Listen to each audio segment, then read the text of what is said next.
Vaccine হইলো, তুমি কি বুঝছো? তোমার যে ভ্যাকসিন হইলো এটা তো কেউই বুঝলো না।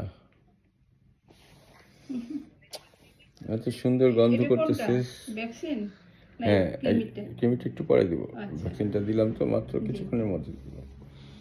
তাহলে তুমি এখন কৃমির ওষুধ দিয়ে ইঞ্জেকশনের জন্য রেডি হও। তুমি তো ভ্যাকসিন হয়ে গেল কাকু। কই আসলাম আমি? তাই আমার গায়ের মধ্যে কত সুন্দর গন্ধ দেখেন। আমাকে সেন্ট মাইরা দিছে।